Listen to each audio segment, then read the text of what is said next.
Summer, first of all. It was good. It was pretty quiet, relatively quiet. But I mean, I got to go home before summer school started, so it was nice. So were you just mostly in Eugene then? Yeah, and then I did the Manning camp out in Louisiana. Yeah, I did that for a couple days. Did your alarm wake you up every day when you were working at the Manning camp? Yes, I was up. So what's that like? You know, people kind of, I think, were introduced to that this summer. Maybe the general public, but maybe didn't even know that existed. What do you do when you're there? What role do you play when you're at the Manning camp? The Manning camp is a camp for, you know, guys from high school to, you know, I think it runs actually to freshmen, so that's on me. But yeah, you know, it's a good deal. You know, we get to help out kids. You know, they bring in quarterbacks from all over, and they have them teach specific things. Like one of my stations was the zone read station, so it was kind of fun to teach that to a lot of young kids. But I mean, other than that, you know, you hang out, you get to know people, you get to learn a lot about, you know, guys, you know, what they've been through, and then, you know, you just get to kind of hang out and enjoy some good food. Then. Do you get invited? Do you like apply to go? How do you become an instructor there? I think it's through invitation. So the Mannings will invite depending on, you know, who they want. Brian Bennett was there, wasn't he? Yes, he was. How was that? How was seeing him? It was great to see him. He's doing really well. You know, he's enjoying himself. He's looking forward to starting up the season. He's going #1 going in, so you know, I'm really looking forward to see what he's going to be able to do. Other than Manning camp, what did you do this summer?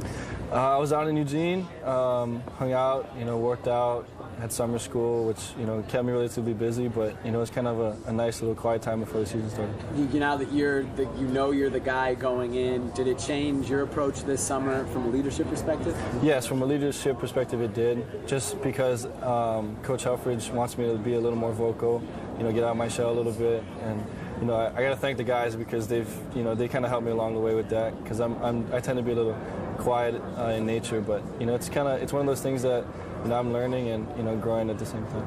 Yeah, do you have to? I mean, how do you do it? How do you force yourself to be more vocal? It's just not necessarily harping on guys, but just, you know, going up to somebody and saying, you know, this is what I saw, or, you know, trying to get the guys going when, you know, it's a little flat, but. You know, and that is just, you know, trying to just express myself a little more. Was the summer any different without Chip there? I mean, you can't talk with the coaches. Mm-hmm. There's limited interaction you can have with them.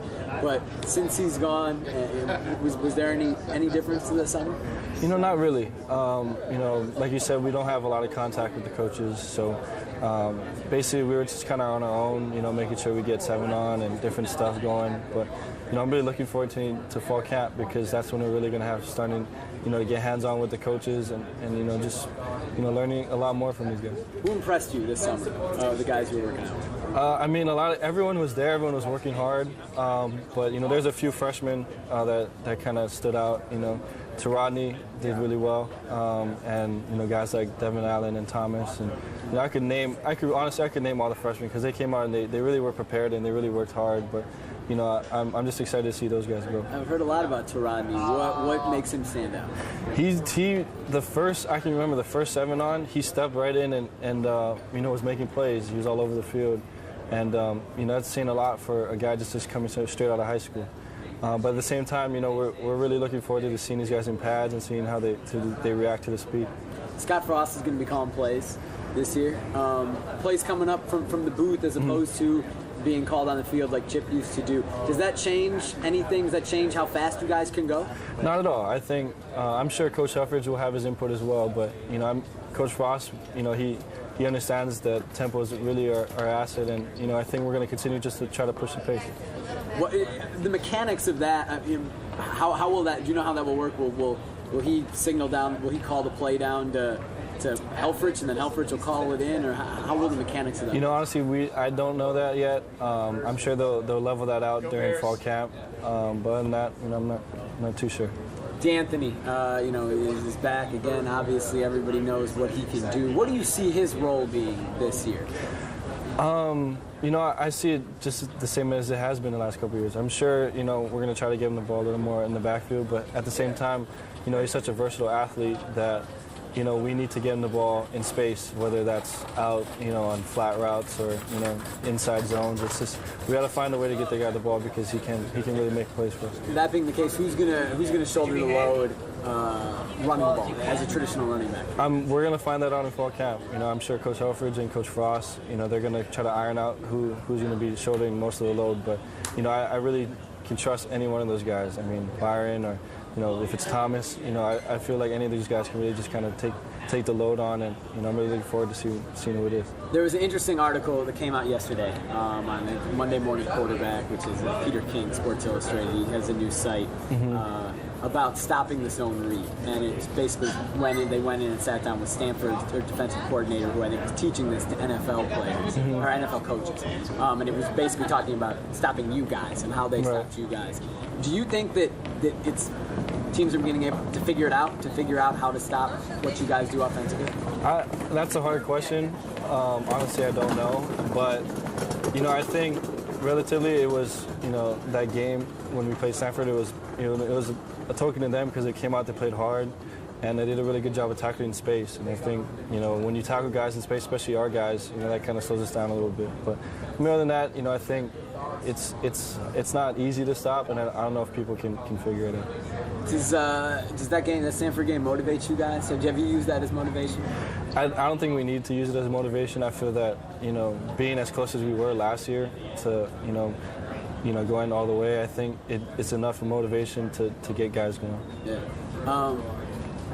You guys always talk about going faster and faster. Are you able to keep going faster, especially without Chip there? I mean, are you still able to keep pushing the pace? Yeah, we're still scratching the surface, and I'm really looking forward to seeing what we can do because, we have a lot of potential, and if we're able to even play faster, the sky's the limit.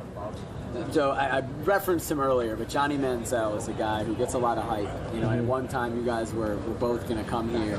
Obviously that didn't happen. He's almost reached kind of a Tim Tebow-like status with everything he does becomes news. Nobody's talking about you. You're pretty much the opposite. What do you think when you hear Johnny Football this and Johnny Football that and hear all the hype that he gets? What do you think when you hear about him? That's... I think it's well deserved because he did have such an awesome season. He's the Heisman Trophy winner, and in this day and age with social media and with so many news channels now, I think it's hard, especially as the Heisman Trophy winner, to even sit down and have a bite to eat somewhere because someone will recognize you. But I'm sure Johnny, he's learning, he's handling himself, the way that he wants to, and I think that's all up to him. And yeah. Are you glad that you're not?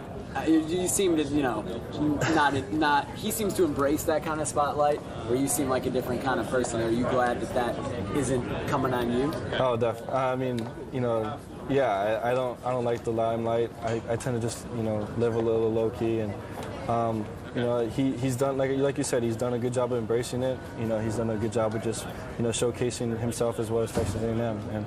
And for me, I like to just live a little quieter. I come from a small island, and this is how I am. Speaking of the island, one of my coworkers, one of our sports guys, his name is Steven Nelson. He mostly does Beaver stuff, but he covers some duck stuff as well. His grandparents are from Hawaii. He wanted me to ask you where your favorite shaved ice place is on the island. Oh, favorite shaved ice place.